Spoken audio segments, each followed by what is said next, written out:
Hello, my name is Kimberly Logan. Today I get to introduce you to the concepts of perceptions. There are many ways in which people perceive each other. Many times we perceive each other in nonverbal ways as well as verbal. In the new realm of technology, there are many questions still to be answered since there is nonverbal interaction which changes or could change the nature of our perceptions. When looking at our perceptions of different cultural interactions, we are reminded that we see through cultural lenses, which limits us in our understanding of other cultures. As we learn more about culture, we can see there are many similarities as well as differences. Throughout this presentation, I will explain some of the similarities and differences in cultures in general, as well as I'll show a couple of the specific cultures. In our understanding of perceptions, our common goal should be to recognize our limitations and learn to love those who are different, no matter their culture. If we learn to love, we can then come together in community as God has designed us to do. So let's take a look at web-based social cognition, which is the consideration as to how people perceive each other in the ever-growing world of technology. So a question is being asked: which cues online are used to form initial impressions of others? Past research has explored how first impressions of people were based particularly in how one observes others face to face, and this is lacking in the technology world.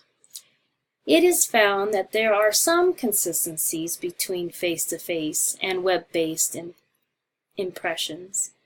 In our textbooks, Sabate suggests that the more limited information, such as facial cues, may actually allow for more of an impactful understanding of each other. This raises another question. Can we learn more about one another in a new life of technology? Understanding perceptual differences in cultures is also very important. Julian Borelli was on a TED Talk created in 2015, and he reminds us that we all see the world through cultural glasses. The lenses through which you see the world shapes your reality. If you can change the lens, not only can you change the way your brain perceives behavior, but you can change the way people relate to cultural differences. The illustration given by Borelli reminds me that we are limited in our understanding of many things, and we cannot possibly come to understand all the differences in all the different cultures. That is not to say it would not be important to learn about those cultures that are around us to the best of our abilities. However, understanding we are limited in fully understanding the differences is part of our bounded reality. Sabate states, we can make errors including distortions or misjudgments of others and of our social life in general, even when we are not trying to do so and don't have any ulterior motives. This allows us to be reminded that what God states, and that is, we are limited. God calls us to trust in Him and lean not on our own understanding. We are to submit, and He will make our path straight. We are not to be wise in our own eyes, and we are to shun evil. We must choose to rely on the Lord for guidance, and He will give us insights. One way to shun evil could be not to take offense. Even within our many differences of cultures, a study by Buss in 2001 indicates that we should not treat different cultures as though they have a difference in their human nature. With this in mind, Kobayashi and her associates in 2001 states that people by nature are inclined to behave in accord with their self-interest, seeking pleasure, and avoiding pain. With this all being said, I will take a look at the similarities and differences between the Japanese and Americans. Sabates points out that both cultures have similarities, such as they choose to pursue close personal relationships as well as desires to connect with larger social circles. They both incorporate relationships in various ways as part of their self-identity as well.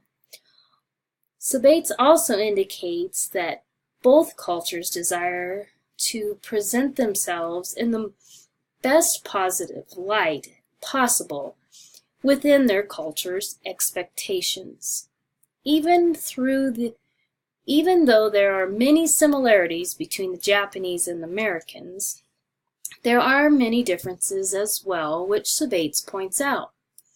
The Japanese sense of self is different than that of Americans, which is greatly demonstrated first by realizing the Japanese culture is sociocentric, which is they are more concerned with the collective whole in nature, whereas American culture is more egocentric, which is more individualistic in nature.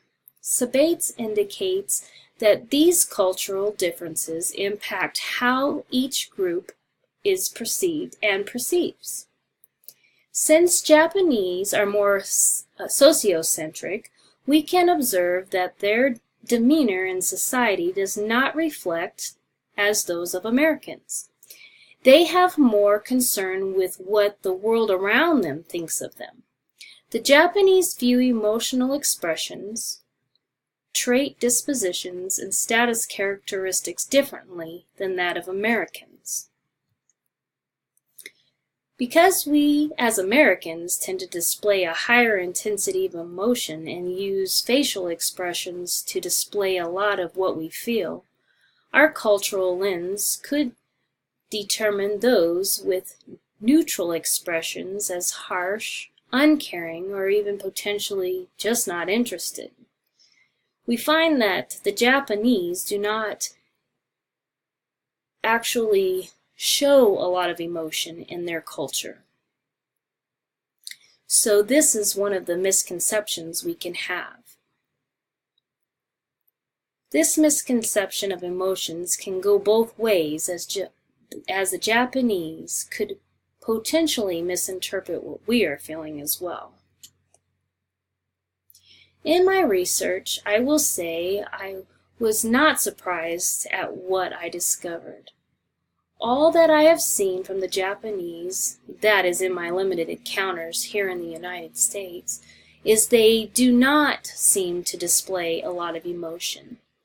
The research I was able to read allows me to understand it is due to their culture.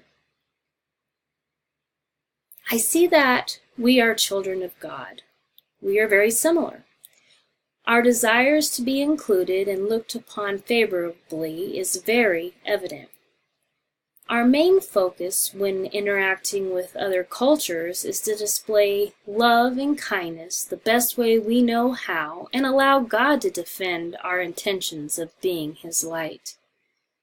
If we get the privilege to encourage or to engage with others from different cultures, pointing out our differences could be beneficial. When we can understand each other and where we're coming from, we can choose not to be offended. We can build communities this way.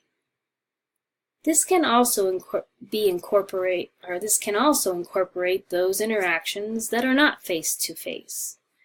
In reflection, I think interactions using different media such as Facebook could prove useful for intercultural communications, and as research has shown, might lead to some great friendships.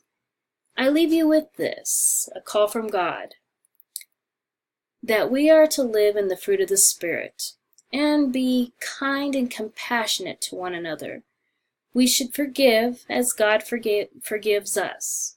For in this we will choose not to take offense, but instead give grace and seek out the truth. I thank you for listening, and may your day be greatly blessed.